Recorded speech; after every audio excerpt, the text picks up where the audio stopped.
While others debated last cycle's numbers, she was already implementing next cycle's solutions. By the time a tactic hit a conference session, she had tested it, refined it, and moved on. Today we name another Forge character and peek behind the curtain. Let's see how innovation meets artistry as we forge something extraordinary together. You are listening to the Innovation Forge, the #1 podcast on adaptive enrollment management, exploring the data, marketing, and strategy that fuels higher education. Here's your host, David Dysart. Welcome to a Coffee and Coals episode, our time to peek behind the curtain and learn a little bit more about the Innovation Forge. So, grab a coffee, get comfortable, and don't forget to stoke those coals. We will be getting to our enrollment ace, the trend tracker, soon, but first, let's take a peek behind the curtain of the Innovation Forge. I'm taking you behind the scenes of a project, and it really started as more of a joke that accidentally became therapy, and then somehow grew into a 6-month content plan that I am now committed to for reasons unclear even to me. This is the story of how I ended up writing 24 posts about overthinking, panic, self-doubt, perfectionism, fear of exposure, and even fear of taking a real leap.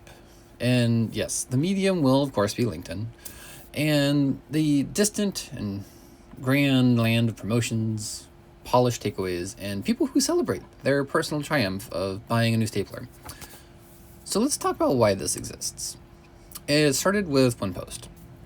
One moment of really emotional honesty wrapped in humor. When I watched K-pop Demon Hunters, one of the lines really stuck with me. You're too much and not enough. I grabbed the image from the scene, added the line in Illustrator, which was fun. The image itself is of Zoe, and has just a really great composition, with that heavier blue on one side and the lighter pink on the other side. And so I was able to kind of transpose the color schemes with the text. And I mean, as with everything else I post, it wasn't 100% what I wanted. Contrast was still a bit weak, especially since I was just coloring the stroke to give the text a very hollow feel. But just a fun meme to post about a line that really hit me from the movie. And LinkedIn's been a bit of a dry spell for me lately. So when this did get some engagement, I figured, I could definitely do something with this. I've got more than enough neuroticism to fill a series with. And if I can take this as a permission to distance the oversharing with the scaffolding of structure, human, and just being content, then we're really gonna roll until the wheels fall off on it. So, I sat down, started outlining a series. The idea was simple though. 1 post a week, 6 months. Each month gets a broader theme. Not a cute theme, not a motivational theme, a real one. Something that sits really in my ribcage and moves the furniture around in my head. So month 1 is overthinking. Month 2 is quiet panic. And month 3 is self-doubt. Month 4 is perfectionism. Month 5 is fear of visibility. And month 6 is fear of making a big leap and plummeting directly to my face. And these are not just random topics. In my fantasy emotions football league, this is the lineup I manage every week. And once the themes were in place, I needed quotes that walked a very specific line. They had to be honest, they had to be sharp, and they had to be funny enough that people would read them without worrying about my well-being. Cheeky, not a cry for attention. Anyways, so these posts had to be something people would actually want to share because they were relatable in a way that people weren't really getting in a way like this. So that sounds simple until you try to explain your internal chaos in 1 sentence. Can't be too sad, too dramatic, too clinical, or worst of all, just too inspirational in Satrin. I'm not trying to post like a rise and grind. I'm posting I'm trying my best, but my brain is powered by raccoons. But don't worry, the raccoons are pretty chill. And eventually the quotes clicked. The moment I found the right rhythm, the whole project opened up. It was simple, honest, sarcastic, and more than a little dark. Something that people could laugh at while also whispering, "Oh no, I do that too." So once the quotes were done, I moved to the captions. As it turns out, this was actually the real challenge. The caption needed to add depth without turning into a confession booth.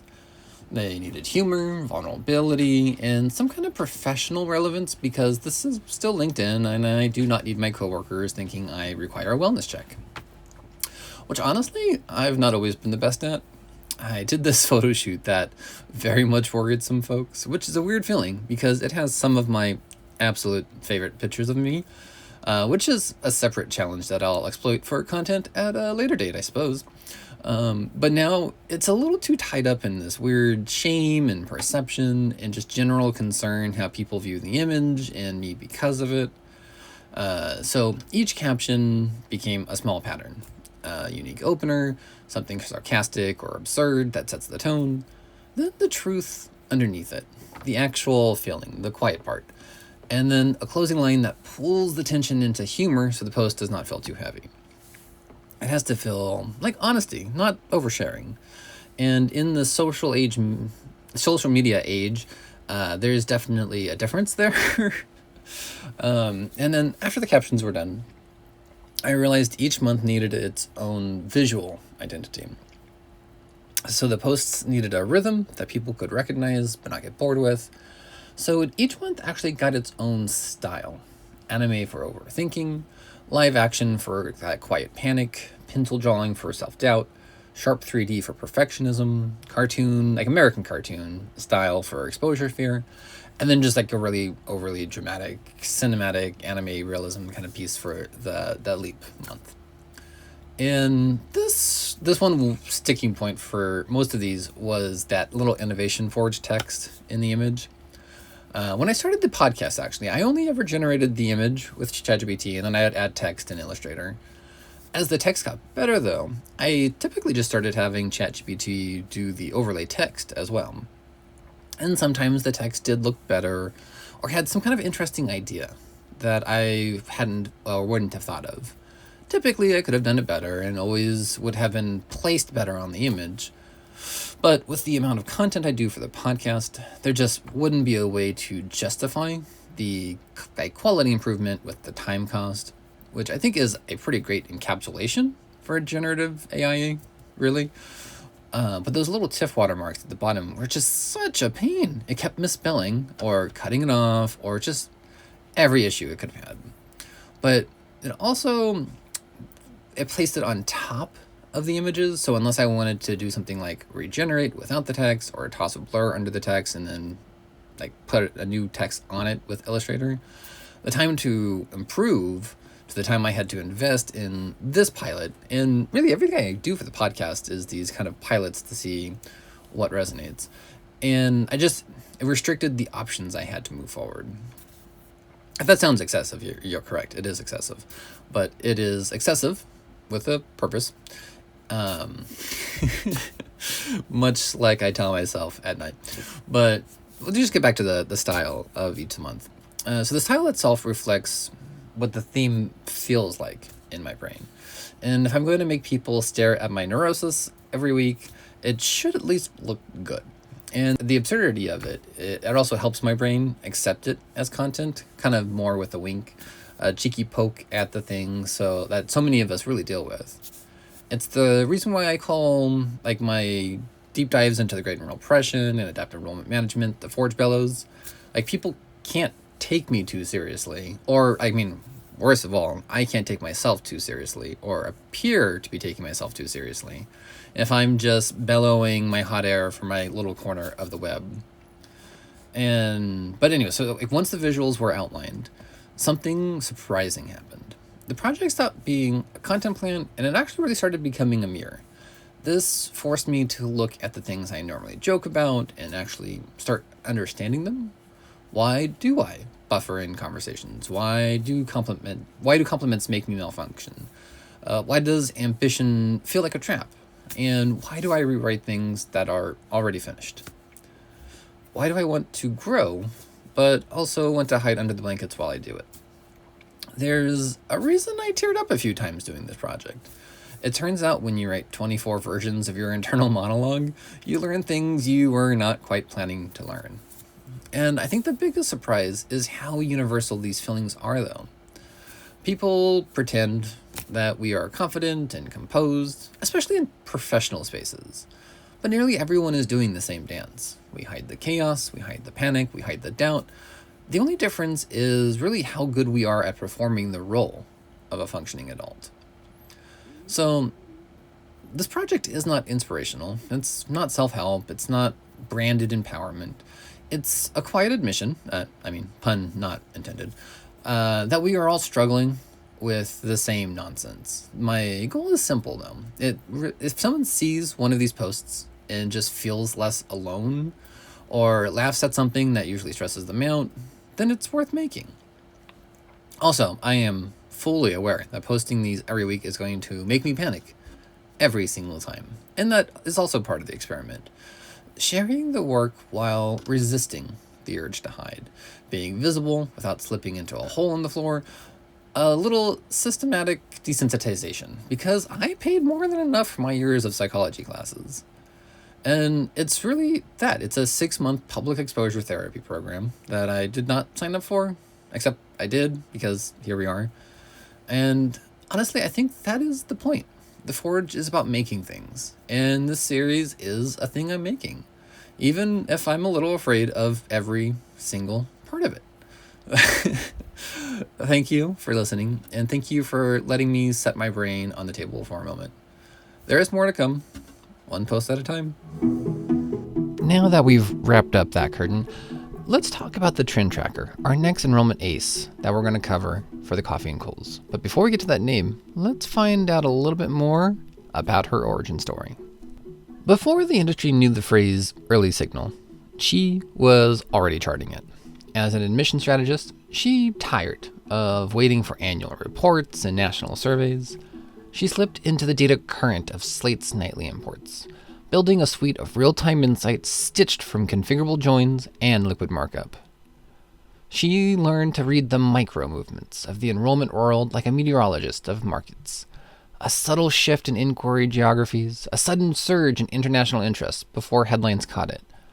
A flicker in the deliverer engagement that whispered of a new best practice. While others debated last cycle's numbers, she was already implementing next cycle's solutions. By the time a tactic hit a conference session, she had tested it, refined it, and moved on. For her, trends are not to be followed. They're to be captured mid-stride and turned into action before the rest of the field even laces its shoes. She's known for spotting emerging markets before industry white papers mention them, piloting best practices while others are still drafting proposals, harnessing time-anchored behaviors and ping signals to forecast student interest, coaching teams to implement strategies before competitor institutions even notice, and of course turning microtrends into enrollment action plans at breakneck speeds. You'll know her by her mottos: I move before the market even knows it's shifting, and funnel fog clears when you run faster than the forecast. And of course, I'm talking about our trend tracker, Pulse Veloce. Thank you for joining me for another Coffee and Coals. I hope you enjoyed this peek behind the curtain and finding out a little bit more about our trend tracker. Let's build something extraordinary together. If you enjoyed today's episode, please grow the guild by rating and reviewing the Innovation Forge podcast, or sharing it with a colleague who needs to hear about these creative crossovers in education.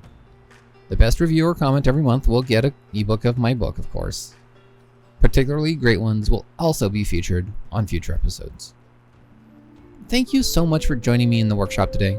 Remember to strike true, and let's forge something extraordinary together.